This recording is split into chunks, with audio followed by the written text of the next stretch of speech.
Hello दोस्तों, आप सभी का इस वीडियो में स्वागत है। और आज की इस वीडियो में हम लोग आंसर की देखेंगे पेपर सेकंड का, और वो भी मैथ सेक्शन का। और ये जो पेपर सीरीज है वो है डी। ठीक है, आप लोग अपना मैच करा सकते हैं। इसके बाद जो वीडियो आएगी उसमें आपको कंप्लीट सोल्यूशन बताया जाएगा, ताकि जो इनका पेपर कल है वो भी अच्छी तरीके से तैयारी कर सकें। चलो देखते हैं क्वेश्चन नंबर 1 क्या है भैया। देखो क्वेश्चन नंबर 1 जो है, सॉरी 31 जो है, बहुत ही आसान है। निम्नलिखित में से कौन सी संख्या मानक रूप में है, यानी स्टैंडर्ड फॉर्म में है। बहुत ही आसान है, देख लो। दशमलव के पहले एक अंक होना चाहिए। देखो यहाँ इसमें लिखा हुआ है, यानी तीसरा वाला सही हो गया। क्वेश्चन नंबर 32, ये भी आसानी क्वेश्चन है, प्रॉपर्टी पे क्वेश्चन था। इसमें पंचभुज का यूज किया गया है, यानी अंतःकोणों का योगफल 540 है भैया। तो यहाँ से x का मान निकालिएगा, x का मान 53 आएगा। जब यहाँ पर रखेंगे 53 दूना 106 होता है, और 10 जोड़ेंगे तो 116 आ जाएगा। इसका मतलब तीसरा वाला इसका सही हो जाएगा। क्वेश्चन नंबर 33, प्रारंभिक स्तर पर गणित की पाठ्यपुस्तकों में निम्नलिखित में से कौन सी विशेषता सबसे उपयुक्त है। तो ये पहला वाला है, अवधारणाओं को ठोस से अमूर्त की ओर प्रस्तुत किया जाना चाहिए। क्वेश्चन ये है कि 8,000 रुपये की एक राशि इतने प्रतिशत वार्षिक दर से x वर्ष में साधारण ब्याज इतने रुपए हो जाती है। ब्याज पर इतने रुपए हो जाती है, यानी ये मिश्र धन है और ये मूलधन है। ठीक है, उसी राशि का 20% वार्षिक दर से उतने ही समय में कितना मिश्र धन होगा यदि ब्याज वार्षिक संयोजित होता है। तो इसका जब आप फाइनल आंसर निकालेंगे तो आंसर आएगा 12,672 रुपये, यानी ऑप्शन चौथा वाला इसका सही है।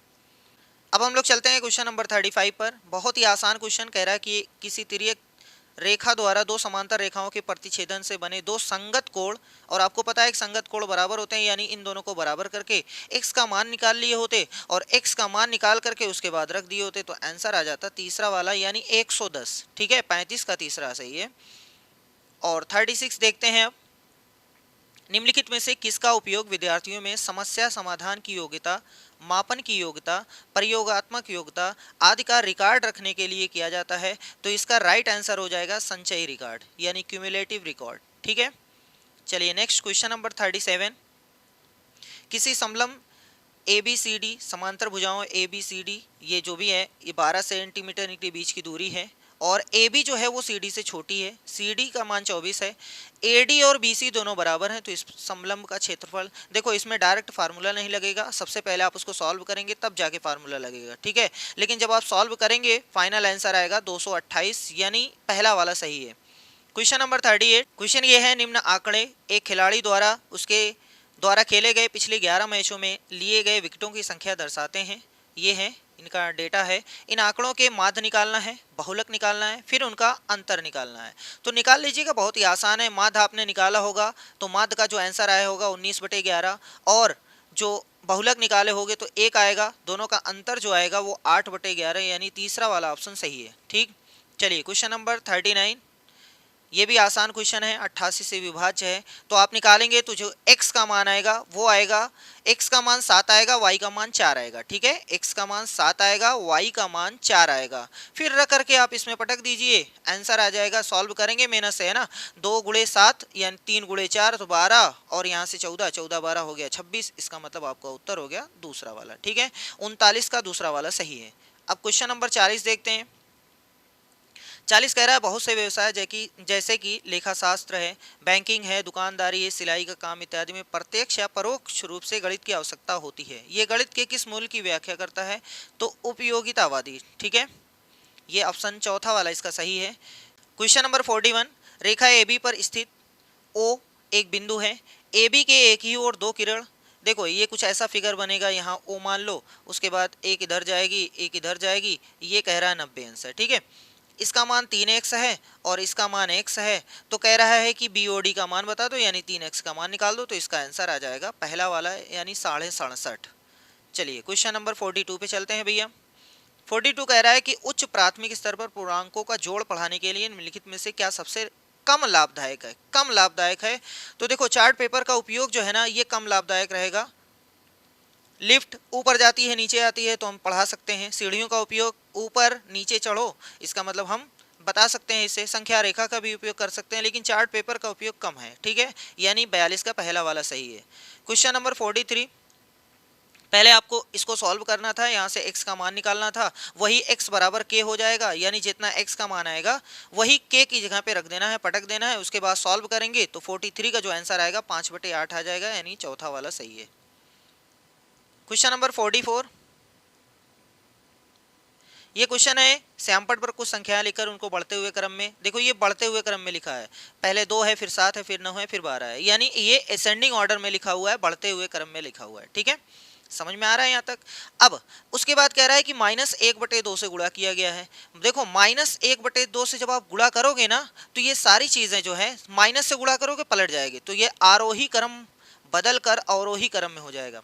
ये यहाँ पर जो संख्या अगर होती ये पहले से 1 से छोटी होती तो कुछ और नियम लगता, लेकिन सभी 1 से बड़ी है ना, इसलिए -1/2 से गुणा करोगे तो ये चौथा वाला सही है, आरोही क्रम बदलकर अवरोही क्रम हो जाएगा। चलिए नेक्स्ट क्वेश्चन, क्वेश्चन नंबर 48 कह रहा है कि निम्नलिखित में से क्या गणित में आके जाने वाली विद्यार्थियों के सबसे महत्वपूर्ण क्षमताओं को निरूपित करता है। ठीक है, तो देखो कौन सा है, संबंधों को समझने के लिए अमूर्तता का उपयोग करने की क्षमता, हाँ ये सही है। पाठ्य पुस्तक में दिए गए सभी सूत्रों नहीं भैया, याद और नहीं करना है। दैनिक जीवन की परिस्थितियों में संबंधित समस्याओं को हल करने के लिए गणितीय अवधारणाओं का अनुप्रयोग, हाँ ये सही है। पूरे अंक प्राप्त करने नहीं, ये नहीं सही है। इसका मतलब ए और सी सही है, ए और सी देखो दूसरे वाले में सही है, यानी हमारा आंसर दूसरा वाला सही हो जाएगा। चलो 46 क्या कह रहा है, किसी वस्तु का क्रय मूल्य 750 रुपये है, इसके अंकित मूल्य पर इतने की छूट दी गई, इतने में बेच दिया गया। यदि इस वस्तु को इसे अंकित मूल्य पर बेचा जाता है तो कितना लाभ होगा। तो लाभ आप सॉल्व करेंगे, 6 सही 2/3% आ जाएगा। इसके बाद वाली जो वीडियो आएगी उसमें पूरा सोल्यूशन बताया जाएगा कैसे। ठीक है, चलो 46 का पहला वाला सही है। 47 देखते हैं। ये देखो पहले इसको डिवाइड करना है, फिर जितना आएगा फिर इसमें भाग देना है। तो इसमें भाग दिया होगा आपने तो इसका उत्तर आएगा 23, इसका उत्तर सिर्फ इन दोनों का उत्तर 23। उसके बाद इनको जोड़ना था, इसमें से घटाना था, तो आपका फाइनल आंसर आएगा तीसरा वाला। ठीक है, 23.5728। चलिए 48 देखते हैं, क्वेश्चन नंबर 48। संख्या देखो इतने पर लिखी हुई है। उसके बाद प्रायिकता का क्वेश्चन है, अभाज्य नहीं होना चाहिए, तो इसका जो उत्तर आएगा वो 3/4 आएगा। अभाज्य का आएगा 1/4, लेकिन घटाएंगे 1 में से तो 3/4 आ जाएगा। अब चलो क्वेश्चन नंबर 49 कह रहा है कि निम्नलिखित में से कौन सी गणित शिक्षण की एक शिक्षक केंद्रित विधि है, शिक्षक केंद्रित, जिसमें शिक्षा चर्चे में रहे, खाली शिक्षक काम करे, है ना, तो ये व्याख्यान विधि है भैया, शिक्षक केंद्रित है, इसमें बच्चे का कोई रोल नहीं, खाली बस सुनता रहता है। त्रिज्या 25 सेंटीमीटर वाले एक पहिए द्वारा 350 चक्कर लगाने में तय की गई दूरी मीटरों में, देखो अपना सेंटीमीटर में दिया है लेकिन पूछ रहा है मीटरों में, तो हो सकता है आपने भाग ना दिया हो तो आपका कुछ आंसर आ सकता है, लेकिन इसका राइट आंसर है 550, यानी तीसरा वाला सही है। चलिए 51 पे चलते हैं भैया, क्वेश्चन नंबर 51। बहुत ही अच्छा क्वेश्चन है। देखो पहले इसको इसको और इसको, इन तीनों को साथ लेना है, कॉमन लेना है, फिर कंप्लीट वर्क करना है, फिर लास्ट में ये आंसर आएगा 2q - 3r। ठीक है, आप कैसे इसका सलूशन किया जाएगा वो हम नेक्स्ट वीडियो में आपको बताएंगे। चलिए 52 कह रहा है आकलन के लिए निम्नलिखित में से कौन सा कथन सही है, ये बताना है। पाठ्यक्रम पूरा होने के बाद ग्रेड देने के लिए रचनात्मक आकलन, नहीं भैया, रचनात्मक तो पाठ्यक्रम पूरा होने के बाद नहीं होता है, वो सिर्फ एक चैप्टर या कोई कॉन्सेप्ट पूरा होने के बाद आप कर सकते हैं। अधिगम के रूप में मूल्यांकन जो है ना, स्व मूल्यांकन एवं सहकर्मी मूल्यांकन के अवसर उत्पन्न करता है। हाँ, कुछ हद तक ये सही है। योगात्मक आकलन ये जानने में मदद करता है कि किसी अवधारणा के शिक्षण के दौरान, नहीं भैया, ये तो रचनात्मक आकलन, योगात्मक आकलन ये नहीं बताता है। अधिगम के लिए आकलन एक ऐसी प्रक्रिया जिसमें प्रतिपुष्टि प्रदान करने का कोई अवसर नहीं। अरे क्यों नहीं, उसीलिए तो किया जाता है भैया, मतलब ये सब गलत है, दूसरा वाला आपका सही है। ठीक, चलिए नेक्स्ट क्वेश्चन पर, क्वेश्चन नंबर 53 भी अच्छा क्वेश्चन है। 53 कह रहा है कथन में दी गई जानकारी के आधार पर कौन सी सुझाई गई कार्रवाई तार्किक रूप से अनुपालन करती है। क्षेत्रमिति की समस्याओं को हल करते समय अनामिका अवधारणात्मक त्रुटि करती है, मतलब उसको कॉन्सेप्ट क्लियर नहीं हो रहा है। कह रहा है कार्रवाई आप क्या करेंगे, शिक्षिका अनामिका को बहुत सारे व्यवहारिक और दृश्यात्मक अभ्यास करने के लिए देती है। हाँ, जो उसको मेहनत से कोई ऐसा शेप देती है बना करके, ठीक है, तो ये काम करेगी। शिक्षिका खुले सिरे वाले प्रश्न देकर चर्चा के अवसर प्रदान करती है, ये भी सही है। इसका मतलब पहला और दूसरा दोनों सही है। ठीक है, पहला और दूसरा दोनों सही है। चलिए आगे बढ़ते हैं, 54 पे आ गए हैं। PQRS एक समांतर चतुर्भुज है। PQQR ये बहुत आसान है, समांतर भुजा की सम्मुख भुजा बराबर होती है। सॉल्व करिएगा, उत्तर आएगा 36। ठीक है, उत्तर आ जाएगा 36। क्वेश्चन नंबर 55, ये भी बहुत आसान क्वेश्चन था लेकिन कुछ लोगों ने गलत किया होगा कि बीच में स्थित है। देखो ये दोनों तो पहले ही गलत हो गए, उसके बाद यही सही होगा पहला वाला, ठीक है। 55 का पहला वाला सही है। 56 देखते हैं। क्वेश्चन नंबर 56 कह रहा है कि यदि x वह न्यूनतम संख्या है जिसे 2605 में से घटाने पर वह पूर्ण वर्ग हो जाती है। बहुत ही आसान क्वेश्चन है। देखो अगर 2605 में से आप 4 घटा दोगे ना तो 2601 बन जाएगी, जो कि 51 का वर्ग है, ठीक है। वैसे हमने पूरा इसको आपको बताया था कैसे करना है। तो x का मान 4 आ गया, 4 चौक 16 7 23, इसका मतलब फाइनल आंसर हो जाएगा इसका तीसरा वाला 23, ठीक है। 56 का तीसरा। क्वेश्चन नंबर 57 थोड़ा सा कैलकुलेटिव है, मेहनत से करिएगा तो इसका उत्तर आएगा 30। चलो क्वेश्चन नंबर 58। क्वेश्चन नंबर 58 देखो ये रिफ्लेक्शन दिया है, रोटेशन दिया है, ट्रांसलेशन दिया है एंड एनलार्जमेंट दिया है। इसका मीनिंग जो है ना, इसकी मीनिंग जो है उसको सही क्रम में लिखना है। तो रिफ्लेक्शन का मतलब होता है फ्लिप करना, ठीक है। यानी कोई चीज ऐसे बनी है तो इसका रिफ्लेक्ट करना, ऐसे बनाना, इसको फ्लिप कर दिया गया है। तो ये फ्लिप जिसमें पहला होगा वो सही हो सकता है। और रोटेशन का मतलब होता है टर्न करना। तो देखो यहाँ फ्लिप है, ये टर्न है, ये स्लाइड है, ये बिगर सब में है, इसका मतलब यही वाला ऑप्शन आपका सही हो सकता है, तीसरा वाला, ठीक है।